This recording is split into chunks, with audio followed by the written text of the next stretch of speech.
You're listening to Talking to Teens, where we speak with leading experts from a variety of disciplines about the art and science of parenting teenagers.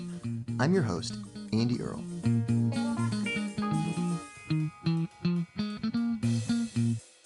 Hey, we're here today with Joe Keohane talking about strangers. There are many ways we worry about strangers. We don't want our teens to get in trouble out there in the world. Stranger danger is a term that we all think about. We want our kids to be careful, stay vigilant out there in the world. And if we're not careful, we might be teaching our teenagers a lot of times to shut down and to not open themselves up to the people that they come across every day. But there's all kinds of benefits in connecting with the people around us. As our lives have become increasingly digital, it becomes more and more important to talk to the people that we meet in our everyday lives. But for some reason, it often seems surprisingly difficult to do. How can we raise teens who are good at connecting with the people around them? And why does it matter? That's the topic of today's episode. We're speaking with Joe Keohane, the author of The Power of Strangers, The Benefits of Connecting in a Suspicious World.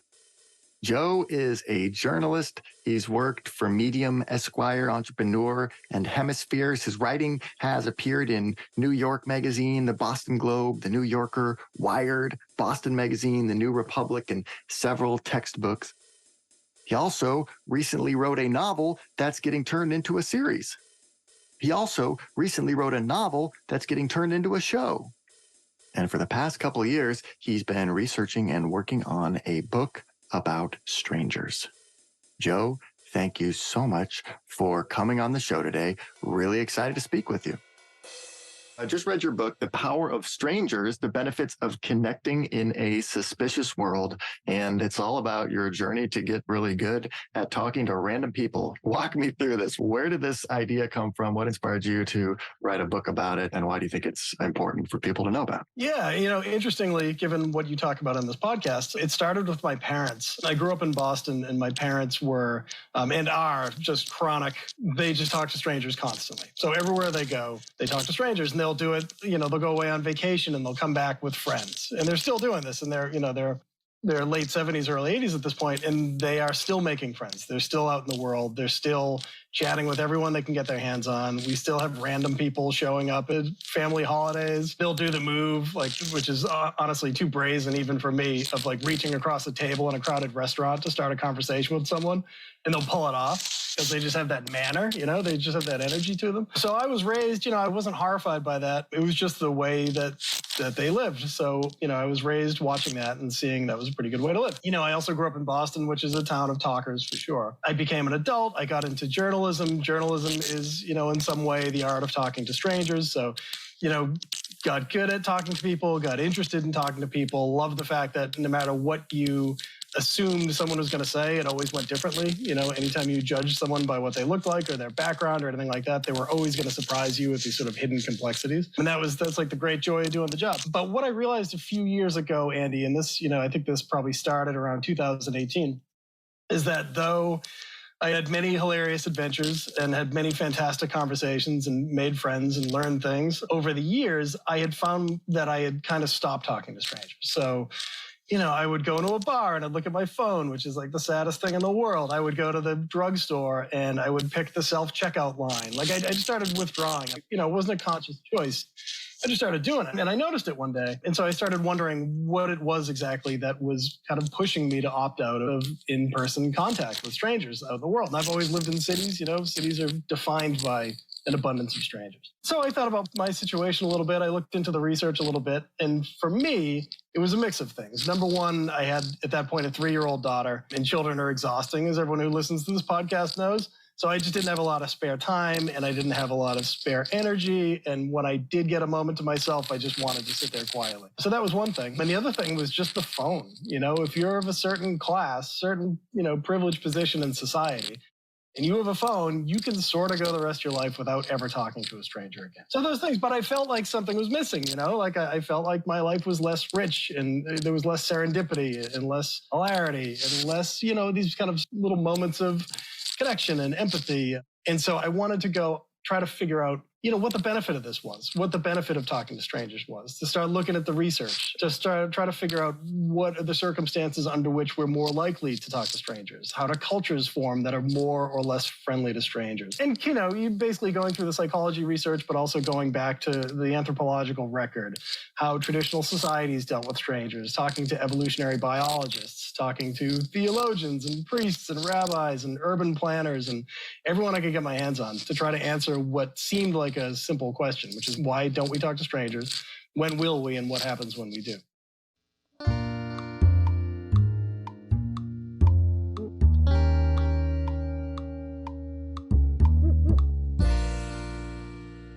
You cover some very interesting research in this book. And one set of studies I thought was really fascinating is about riding the bus or the train into work. And people are kind of imagining how much they would like having a conversation with the person next to them versus kind of just enjoying time to themselves. And from the way I read this, they imagine that they would rather spend time to themselves, but then when they actually try it out, they report having a much better experience when they chat up with the person next to them. Yeah, it's funny. That study's been done in a couple different ways by a few different people. But the first researchers who did it were Nicholas Epley and Juliana Schroeder at the University of Chicago. This was a few years ago. But, their insight came, or their inspiration for this study came when they were riding the subway in Chicago. They're riding the CTA. And they knew, from being psychologists that humans are hypersocial, like even by any animal standards, like we are phenomenally social. Our capacity to connect is remarkable. We don't give ourselves enough credit for it. But they thought it was funny that a species whose the secret of our success was the ability to make connections, to kind of broaden the sense of our group to include strangers and communicate with strangers and cooperate with strangers, that there would be a subway car completely filled with people who weren't talking to each other. So they were wondering, what that was, what was causing that, and also what would happen if people started talking to each other. So this is America. We've all been subject to stranger danger propaganda for many years. We can talk about this in a bit, but stranger danger propaganda is both harmful and statistically baseless. And I say that as a kid who spent a lot of time in grade school, listening to cops tell us about all manner of terrible things that'll happen if, you take candy from someone or whatever. But we are very pessimistic about the prospect of talking to strangers in America, in many cases, in cities more so than some, smaller towns, but certainly it's there. So, Epley and Schroeder gathered a few hundred people, and the experiment was going to be, one of the groups was going to be sent out on the CTA to talk to strangers. And they asked them how they thought this was going to go, and everyone said it was going to be a disaster, and no one would want to talk to them, and they would be bad at it. It was going to be embarrassing, and they were going to be rejected. And then they sent the other group out just to do what they always did. And what they wanted to see, like you said, was, is it more or less enjoyable? Is your commute more or less enjoyable if you talk to people during your commute? So the group that went out, dreading to do this, expecting rejection, went out and chatted with people on the subway. And then the other group just went out and did their usual thing. They kept to themselves. And what Epley and Schroeder found was that the group who talked to people on the subway had an overwhelmingly positive experience. They felt that their commutes were more enjoyable. They didn't seem to last quite as long. They felt their day was improved by it. None of them were rejected, which is amazing. Not a single one was rejected by a person that they started a conversation with. And then the other people, their commute was their commute, and no one likes their commute. So they continued to not particularly like their commute. But that was kind of a breakthrough study that showed that, we have a very pessimistic bias against talking to strangers, especially in a place like the subway where the norm is not to. But if you actually get past that and do it, you'll find that you enjoy it, and also that the other person enjoys it as well. And this is one thing that Epley and Schroeder measured, was they actually interviewed some of the people who were approached after the fact, just to make sure that the study participants didn't just buttonhole these poor people and talk their ears off, and the people just squirmed but couldn't escape because they were on the subway. They interviewed these people, and those people reported that they enjoyed it more than they usually did as well. So, that's not to say that it's going to work 100% of the time, or that everyone wants to be talked to on the subway, but it does show that we're not giving ourselves nearly enough credit for how good we are at this, and also how enjoyable it can be to talk to other people.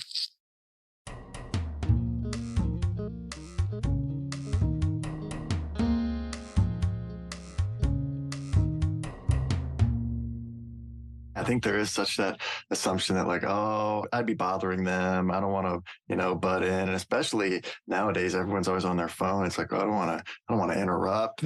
They're answering an important text message there or something. But there's also, you read about this phenomenon called the lesser minds problem. What is that? Yeah, lesser minds is an idea forwarded by Nicholas Epley. I think Juliana Schroeder worked on this. I apologize. I forget the name of the other person. Adam Waits. Sorry, Adam Waits. Yeah, so Adam Waits. So, lots of University of Chicago people. But basically what it is that, people, and this seems to be universal, this seems to cut across, any sort of category line. We tend not to expect much of strangers, right? We tend to assume that their inner lives are less vibrant than ours. They don't have the same free will that we have. We tend to dehumanize them a little bit, just a little bit. So that doesn't necessarily mean that you're going to be a monster or you're going to do terrible things. It just means that you're underestimating the capacity of the stranger that you're passing in the street, right? And the reason why is because you just can't see inside. You don't know what that person's inner life is like. You're just going by visual cues for the most part in your own that, this person probably not that interesting a person. Maybe not that complex as I am. Maybe not as much of a magical, one-of-a-kind snowflake as I am. And the way to get around lesser minds is just to talk to people. And that cuts back to what I was saying about working in journalism is allowing yourself to be surprised by the complexity of other people is a really healthy habit to get into. Being open to that, being open to the fact that everyone you meet, though they may look a certain way, they may be wearing, like clothes, the shirt of a certain sports team or whatever it is, that they are going to surprise you with their own complexity if you actually talk to them. I wonder also if that plays into, I feel like as teenagers, there's such a tendency to feel like adults don't get you or they could never understand like what you're going through. And it seems to me like maybe this is kind of another sort of shade of the lesser minds problem. Yeah, it's a couple things. So it's that, certainly older people don't give younger people a lot of credit. I've traced that back 3,000 years of, people in ancient Greece being like, young people today are feckless. They're not like we are. They don't respect their elders. So that seems to be something that's just been with us forever. Underestimating, the complexity and the young people. So, but, it goes the other way, too, where younger people don't give older people a lot of credit, particularly senior citizens. So, the age gap between young people and senior citizens is one of the most difficult ones to navigate. There's this idea of called intergroup anxiety. And it's this idea that they can be a little anxious, all the way to extremely anxious about interacting with someone from a different group. And that could be a different race, it could be a different, ideological orientation, or it can just be a different age. And I do think adults just forget what it's like to be teenagers in a lot of ways. I think that happens too. I think, one of the good things about raising a child is that it forces you to reconnect with your past self in a way. If you do it well, if you're deluding yourself about what you were really like as a teenager, then it's not going to work. You're not going to connect. But, being empathetic and kind of living through the eyes of your teenager to remember what that was like and remember the unique challenges of it, that's the connection. And a lot of that comes out of actually talking to each other. But I do think that there are a lot of organizations that sort of try to foster interactions between different groups. And one of the ones that several of the founders mentioned to me was like, we would really love if we could get older people and young people together to talk. The young people could learn from the older people's wisdom. The older people could learn from the energy and the optimism of the young people. And both of them could be reassured about one another, which is really important. It's a good hedge against sort of cynicism and pessimism about a different group.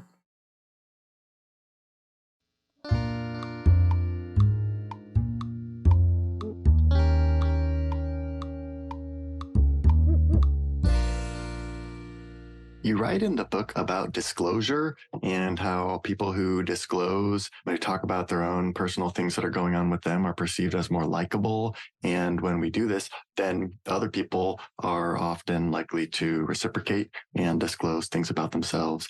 And I guess there's a lot of times this idea that, oh, yeah, I don't want to just unload everything that's going on with me on this person. And again, kind of with what we were talking about earlier, with like, am I burdening them, or they're probably busy, or they don't want to talk to me. But it's really interesting to see this research in a lot of studies showing that actually that most of the time by volunteering information about yourself, that it works out well. That goes way back, basically to the dawn of humanity. There is an evolutionary advantage to be able to bond with strangers. As long as you can do it safely, as long as you're not under threat, there's an evolutionary advantage to growing your group and cooperating and communicating and using teamwork and building societies, because that's what protects us from the wild, basically. So humanity excelled because it was so easy, because we had such a talent for socializing, for making those bonds, for making those connections. So that's the reason why we evolved. It's the reason why we are what we are today. So, on a chemical level, there is an incentive for us to make those connections. It feels really good. There can be, there hasn't been proper research done on this, but some of the leading experts in oxytocin production at least hypothesized to me that having a meaningful interaction with a stranger might trigger the release of oxytocin, right? Which is the bonding molecule. That's like the chemical that bonds us to each other. It's produced when mothers are nursing their children. It's produced, during sex. Anytime there's an intense personal connection with another person, that oxytocin floods your system. And that helps you solidify a bond. And the reason why our body, like on a physical level, our bodies incentivize that sort of thing is because bonding with others is good for us, and bonding for others is the reason, this is our nature, right? We're social. So this is what happens when we honor our nature. Our physiognomy rewards us for it. So when it comes to disclosure, it makes sense that our brains and our bodies are pushing us to connect. And how do we connect with people, right? How do you have a meaningful interaction with someone? You need to be reassured that they're not dangerous. You need to be assured that you have something in common. But there's also this sort of exchange that happens. And a lot of humanity and a lot of human culture is based on exchange. And it works on all levels. There's kind of a back and forth that needs to go on. Yeah, so you give a gift. It's like the idea of the gift, right? So you tell someone something, and by disclosing something, you can't dump all your shit on someone right out of the gate. It has to be timed. It's a delicate dance. But you say something that's a little bit personal, a little bit private. You give somebody a little piece of what it is to be you. And what that says is that I trust you enough to handle this information. I'm making myself a little bit vulnerable. And then they respond with that trust and that vulnerability by giving something back, right? And then when you have those, sometimes you have, people have the most amazing conversations on planes, on buses. We've all been in that situation where you just have an amazingly deep conversation with a total stranger that you'll never see again. You can feel the conversation progressing as you're trading disclosures, right? Like, this person says a little something, they go a little deeper. This person responds by matching them, and they kind of follow each other down. You have to be very socially adept, right? You have to be very aware of the other person while you're doing it. Because if someone's like, how are you doing today? And then you just give them all your garbage, all your worst stuff, it's not going to work. They're going to think that there's something wrong with you, that you're chaotic, that you're a threat, and they're going to want to get out of there. We've all been in those conversations too, where someone just wasn't reading your responses, right? But if you're paying attention to each other and you're listening to each other, you can have phenomenally good conversations with a total stranger, and you get a little tour of their lives. It's almost like travel. You just get a guided tour through the life of another person. And that's both it can be interesting and it can be entertaining, but it kind of works the empathy muscles a little bit, particularly if it's someone you wouldn't ordinarily talk to, right? You're just reassured again of the complexity of that person, and by extension, the complexity of anyone you don't know. And that's just good for you. That makes you a better person. That makes you a more empathetic person. A lot of social harm is caused by people who have a simplistic, perception of other people. That's basically what racism is, right? You're just oversimplifying another group. So anything you can do to hedge against that is going to make you more worldly, more empathetic. And you're also going to make a lot more friends, which is cool. I made so many friends doing this book. It was fantastic. Well, you mentioned listening, and I think that I guess that's the other side of the coin is disclosing and also listening and making people feel like we really hear them or like we're really listening to them, and that's not always easy to do. No, it's really hard to do. I think a lot of people have the tendency to just search whatever the other person is saying for something that's relevant to them, right? And sometimes that's fine. Sometimes you're just at a party and you're talking to someone and eventually you find out that you're both soccer fans or whatever it is, right? And so sometimes it can work, but it can also limit. Yeah, it's just, because anytime you talk to someone, you're kind of circling each other. And almost invariably, you'll find something to talk about. There's going to be something in common. Having kids is the best. Having kids and pets, right? That's the thing. You can find so many people who are going through a similar experience than you are.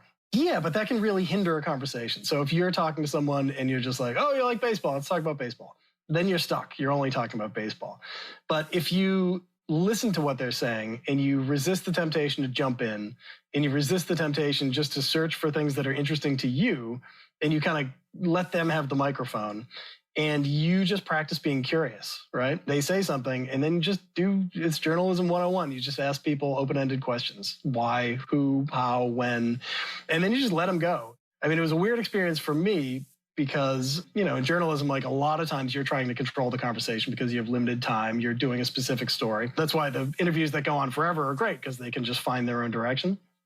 But it feels vulnerable and a little disorienting just to let someone go, right? To not try to jump in, to not try to find something that you're interested in. And then just like, they say something, and instead of arguing or stepping in to try to offer advice or whatever you're usually doing, just try to understand how they got to that point where they thought that, how they got to a place where they experienced that, and then just let them go. And that's where you have really phenomenally good conversations. Again, and I keep saying this, but the name of the game is to experience the complexity of other people. And the only way you can really do that is by really listening, right? And there's some tricks to listening too. You maintain eye contact, which is very uncomfortable for a lot of people. You don't stare, but you want to make eye contact. You show them that you're listening through your body language by saying yes. You can do this and I just feel a little iffy about this stuff because it's been so completely co-opted by salespeople. But you can paraphrase. So if they say something, you can kind of repeat it back to them using slightly different words just to show them that you're listening. You can echo people. So whatever they say at the end of their statement, you can kind of say it back to them. These things help people feel reassured. They help them feel listened to. They'll make them like you more. I mean, this is why this is also like sales 101. It's kind of a cheap way to get people to connect so you can sell them whatever you're selling them. So I'm a little, I always feel a little weird about it. But there are all those techniques, and they're very simple, and they take a little bit of practice, and they can be a little uncomfortable at first. But once you learn them and you just kind of do it instinctually, and it really opens the way for fascinating conversations, connections, and oftentimes friendship. Yes, and I love what you point out here. You talk about listening a lot in the book. And one thing you point out is that researchers have found people who feel listened to have a stronger sense of well-being and feel less anxious. And I think that's just so true. And it's such an easy thing to do, to just listen to somebody, but also it's not. It seems like it should be easy, but yet we don't do it that often, or a lot of time we're not really truly listening. And I don't know, it's a nice reminder just to... One thing that, I spoke to so many college professors for this, and it was almost universal, their experience with their students. And what I heard again and again was that they were shocked at how difficult a time their students had socializing, making connections, and making friends, right? And one of the reasons why it's so anxiety producing for younger people to talk to strangers, and these can be strangers in their peer groups, right? They can be other kids at school, is that they're accustomed to controlling their conversations. So if you're communicating largely by text, by digital platforms, you're in control of the conversation. There's no such thing really as what they call the wit of the staircase. When you have a conversation with someone and then 20 minutes later afterwards, the best line hits you. You're like, oh, I should have said that. You're in control when you're texting. And this is why I love texting too. You can set the terms of the exchange by waiting as long as you want to respond, by thinking through your response. You're controlling it. But when you're talking to someone in person, that is a live fire situation. You have relinquished control of the terms of this conversation.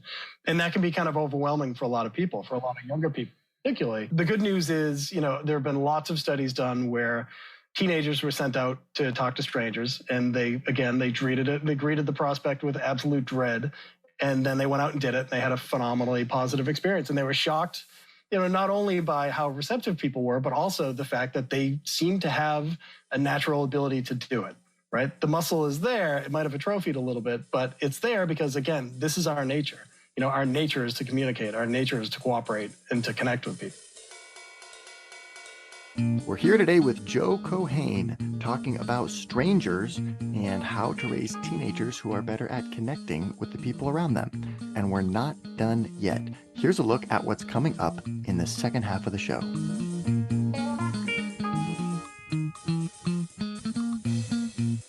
Every waking minute of your life now, you're just bombarded with stimulation, and it's exhausting. And if you absorbed all that stimulation every waking hour you would go mad, right? Like we're not wired to take in the amount of information that we're taking in. It's overwhelming, right? It's overload. They call it overload. It can have really adverse effects. So people adopt a lot of strategies to which they call screens. And screens are just things that you can put up to regulate your inputs. So when you talk about someone looking at a phone, someone listening to headphones, someone sitting with their eyes closed, in many ways that's, them just having a moment to themselves, but it's also trying to block out all the stimulation. And it's very tiring. And when you're overloaded like that, you do need to rest. You need to give your brain the chance to recover. Your brain has been burning glucose as it's bombarded with the stimulation. It needs a chance to refuel itself and synthesize the information it's taken in. There's a term for it, the default mode, which is the mode the brain switches into when you're taking a shower, when you're out for a run, when you're driving a car. It's when everyone has their eureka moments, because that's the time your brain synthesizes the information.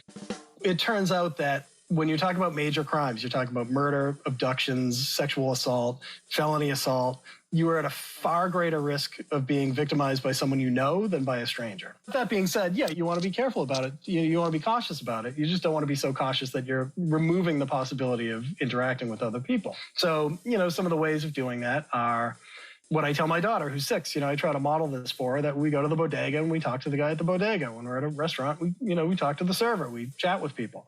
And it's really valuable because if something bad happens, that bodega guy is right around the corner. He's going to be the one who helps, right?